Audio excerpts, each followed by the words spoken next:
राज्यात सध्या IAS अधिकारी तुकाराम मुंढेंची जोरदार चर्चा सुरू आहे।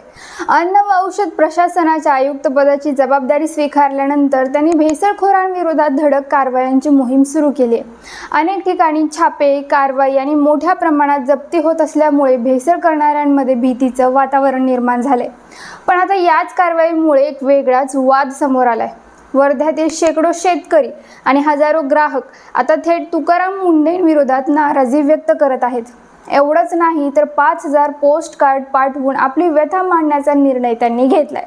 नेमकं काय घडलंय आणि हा वाद इतका मोठा का बनलाय, चला जाणून घेऊया। नमस्कार, मी श्वेता, तुम्ही पाहताय आझाद मराठी। मंडळी, वर्धा जिल्ह्यातील गोसंवर्धन गोरस भंडार ही अनेक वर्षांपासून कार्यरत असलेली एक सहकारी संस्था आहे। ही संस्था केवळ दूध विक्रीच करत नाही तर हजारो कुटुंबांच्या उपजीविकेचा आधार बनली आहे।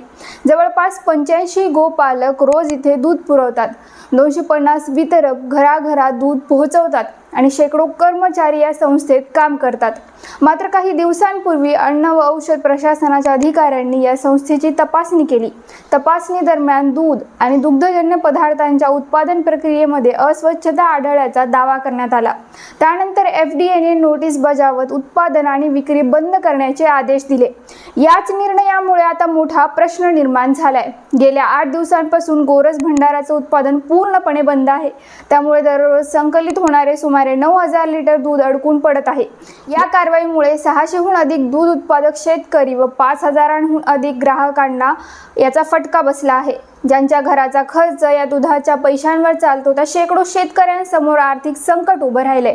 एक साधं उदाहरण पाहिलं तर एखाद्या शेतकऱ्याकडे 10-12 गायी असतील तर त्यांचा रोजचा चारा, खाद्य आणि देखभालीचा खर्च हजारो रुपयांमध्ये जातो। दूध विकलं गेलं नाही तर हा खर्च भागवणं अवघड होतं। त्यामुळे अनेक शेतकरी सध्या चिंतेत आहेत।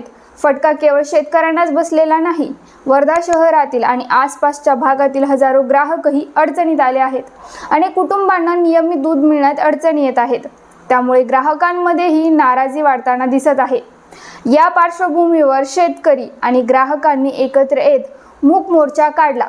स्थानिक लोकप्रतिनिधींनाही भेटून आपली व्यथा मांडली। आता पुढचा टप्पा म्हणून तब्बल 5000 ग्राहक आणि शेकडो शेतकरी पोस्ट कार्ड मोहीम राबवणार आहेत। या माध्यमातून ते थेट FDA आयुक्त तुकाराम मुंढेंपर्यंत आपली बाजू पोहोचवणार आहेत। मात्र या प्रकरणाचा दुसराही एक महत्त्वाचा पैलू आहे। FDAचं म्हणणं आहे की नागरिकांच्या आरोग्याशी कोणतीही तडजोड केली जाऊ शकत नाही। जर उत्पादन प्रक्रिया सुरक्षित नसेल किंवा नियमांचे पालन होत नसेल तर कारवाई करणं ही प्रशासनाची जबाबदारी आहे। त्यामुळे भेसळमुक्त आणि सुरक्षित अन्नपदार्थ लोकांपर्यंत पोहोचवण्यासाठी अशा कारवाया आवश्यक असल्याचं प्रशासनाचं मत आहे। म्हणजेच एका बाजूला ग्राहकांच्या आरोग्याचा प्रश्न आहे तर दुसऱ्या बाजूला शेतकऱ्यांच्या उदरनिर्वाहाचा। त्यामुळे नियमांचं पालन करताना हजारो शेतकरी आणि ग्राहक अडचणीत येणार नाहीत, यासाठी मधला मार्ग शोधला जाऊ शकतो का? संस्थेला आवश्यक सुधारणा करण्यासाठी वेळ देऊन उत्पादन पुन्हा सुरू करता येईल का, की कारवाई तशीच कायम राहणार?